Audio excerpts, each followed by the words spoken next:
우리나라 사람들 진짜 커피 좋아하죠? 최근 20년 동안 한국인들이 소비하는 하루 평균 커피 소비량만 해도 어마어마하게 많이 증가했습니다. 그래서 그런지 우리나라의 카페 시장이 포화란 얘기가 한 20년쯤 계속 흘러나오고 있더라고요.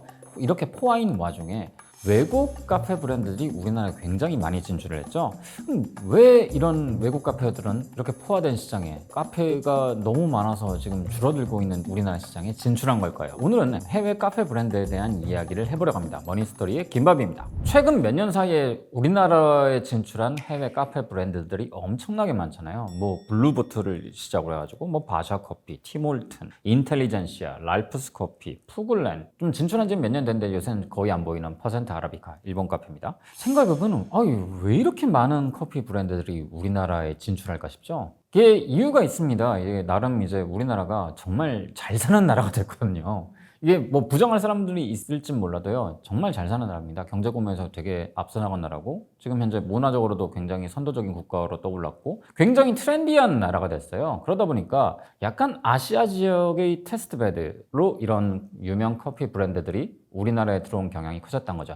옛날에는 무조건 일본으로 갔어요. 무조건 일본에서 테스트를 진행했었는데, 여전히 일본은 뭐 일 옵션으로 많이 가지만은 우리나라를 일 옵션으로 생각하는 브랜드들도 굉장히 많이 생겼던 거죠. 뭐 대표적으로 블루보틀 같은 경우는 일본에 먼저 진출했잖아요. 근데 인텔리전시아는 우리나라에 먼저 진출했어요. 우리나라를 테스트베드로 쓰는 거고, 어차피 우리나라에 들어와 있으면 아시아의 관광객들이 우리나라에 올 거기 때문에 그걸로 한번 이 시장에서 반응이 이렇게 그런다? 고객들이 이런 식으로 반응하네? 그러면 이걸 기반으로 다른 나라에도 이런 식으로 한번 조정을 해보겠다, 확장을 하겠다, 이런 식으로 테스트를 해볼 수 있는 거죠. 그리고 또 다른 이유가 있는데요, 전체적으로 지금 이제 커피 시장의 흐름과 트렌드를 보자면은 상향 평준화됐습니다. 특히나 우리나라가 그래요. 아마 느끼셨을 거예요. 한 2000년대 해외 나가셨을 때랑, 그리고 2010년대, 그리고 지금 2020년대 해외 나갔을 때랑, 해외에 나가서 커피를 마셨을 때 옛날만큼 감흥이 없다는 걸 아마 느끼시고 계실 거예요. 옛날에는 해외에 나가면은 거기 카페 가면은 커피가 맛있었어요. 역시 커피 잘하는 나라라 가지고 맛있구나. 근데 어느 순간부턴가 이제 해외 나가서 우리나라에서 커피 마시는 것만큼 감흥을 느끼기가 좀 어려워졌어요. 오히려 우리나라보다 못한다라고 느낌이 드는 유명 카페들도 있고요. 이게 뭐 그런 것 같습니다. 우리나라 사람들이 뭔가 하나를 하면은 정말 끝장을 보잖아요. 실제로 우리나라 커피도 20년 사이에 굉장히 많은 발전을 했어요. 유명 카페들도 생겨났고, 거기에서 뭐 학습하고 배우고 연구를 한 바리스타들이 자기의 커피숍을 차리기도 하고요. 그런 식으로 하다 보니까 이제는 뭐 동네 커피숍들의 퀄리티도 굉장히 올라왔죠. 그리고 다들 좋은 기계 쓰고 뭐 쓰고 하다 보니까 정말 평균적인 커피의 퀄리티가 굉장히 높아졌어요. 물론 저가 커피를 찾는 분들도 계시겠지만은 뭐 평균적인 동네 카페의 커피 수준이 예전에 비해서 굉장히 많이 올랐다, 굉장히 상향 평준화가 되었다라는 게 지금 현재 최근 몇십 년 사이의 흐름이라는 거죠. 상향 평준화가 되면 어떤 문제가 생기느냐, 이 집과 이 집의 차이가 참 구분이 잘 안 돼요. 왜냐면 둘 다 잘하잖아요. 모든 곳이 잘하잖아요. 그럼 모든 곳이 다 잘하면 뭐가 우선시 되냐? 브랜드의 파워가 굉장히 강해지거든요. 원래 사람은 그래요. 뭔가 여러 가지 선택지가 주었을 때 머리가 깨질 것 같아요. 아이씨, 이 중에 뭘 골라야 되는 거냐? 그냥 생각을 안 하고 싶다. 많은 사람들이 선택하기를 굉장히 귀찮아합니다. 그냥 내가 딱 보고 여기는 그래, 무조건 여기는 믿고 갈 수 있어, 찾아가지 않아도 되는 곳, 그냥 그런 믿음직한 선택지가 필요해요.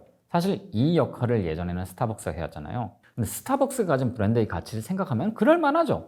왜냐면 워낙에 확실한 브랜드니까요. 그러다 보니까 해외 유명 카페 브랜드들이 들어온다는 거는 그만큼 브랜드 파워에서 확실한 곳이 믿을 수 있는 곳들이잖아요. 뭐 블루보틀도 그렇고 인텔리전시아도 그렇고 푸글랜도 그렇고 해외에서 엄청 유명하대. 그럼 일단 해외에서 본 곳들, 해외에서 본 카페들, 여행하면서 본 카페들, 믿을 만한 곳이잖아요. 믿을 만한 해외 브랜드니까 국내에서도 어디에 뭐가 있다, 그럼 고민하지 않고 가볼 수 있게 된 거예요.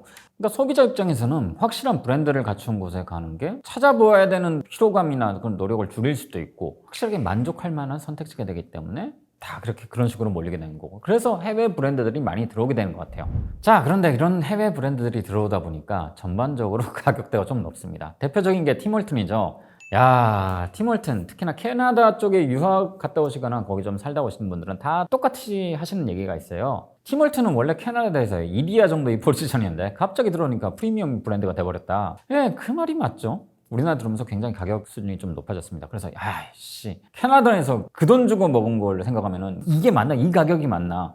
근데 뿐만 아니죠. 바샤 커피도 어마어마하게 프리미엄화해서 내놓고 있는데, 뭐 바샤 커피가 그 뒤에 이제 모기업이 사실 TWG이기 때문에 뭐 그러긴 합니다. 원래도 거기도 프리미엄화 해가지고 성공한 곳이니까요. 그렇다 보니까 전반적으로 많이들 가격이 좀 많이 높긴 합니다. 근데 사실 생각해보면 이게 다 브랜드 가격인 것 같아요. 어느 정도 믿고 신뢰하고 찾아가는 그런 곳이 되었기 때문에 다들 이 정도는 내실 수 있잖아요. 그런 식으로 하는 거예요. 사실 저렴하게 할 수 없습니다. 티몰튼도 저렴하게 할 수 없어요. 왜냐? 우리나라에서 저가 커피가 진짜 깡패들입니다. 뭐 3대 저가 커피 브랜드들 있잖아요. 여기를 어떻게 이겨요? 저가로 갈 수 없는 거예요. 저가에서 워낙 탄탄하게 시장이 잡혀 있다 보니까 다들 이제 프리미엄으로 매길 수밖에 없는 거죠. 티몰튼도 그런 식으로 매기게 된 거고, 원래 뭐 높은 것들도 그렇게 하게 된 겁니다. 왜냐?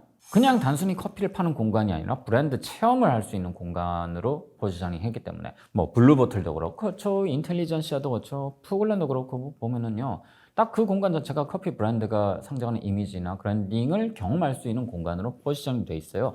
다들 이 정도 가격은 낼 수 있잖아. 그렇기 때문에 어느 정도 가격을 높게 잡은 거라 보시면 됩니다. 그런 카페들은 애초에 우리나라에서 매장을 많이 내는 게 목표가 아니에요. 많이 내면은 잘 되기가 어려워요.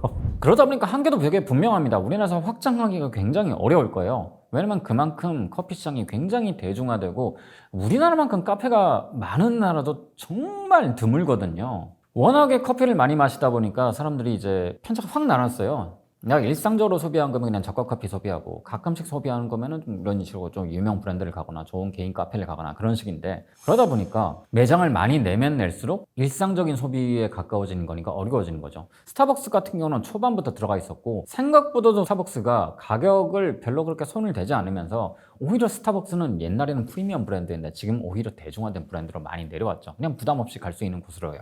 그래서 뭐 여러 군데 들어가 있지만 확장적인 한계는 명확한 곳이라 봅니다. 자, 그리고 외국 브랜드도 이제는 살아남을 수 있다는 확언을 못 할 것 같아요. 일단 예전과 달리 지금 현재 전반적으로 소비 심리가 많이 얼어붙고 있는 와중이거든요. 한 잔에 거의 10,000원에 가까운 커피를 내는 거는 예전에 정말 소비 심리가 화랑일 때 가능했습니다. 지금 되게 그런 마음을 먹기가 너무 힘들어지고 있어요. 게다가 해외 브랜드 들어온다 가지고 무조건 잘 되는 것도 아니거든요. 대표적인 게 퍼센트 아라비카였어요. 일본에서 굉장히 유명한 커피 브랜드고, 일본 여행 가신 분들이 많이들 마시던 뭐 그런 곳이었죠. 그래서 국내에 들어왔는데 잘 안 됐습니다.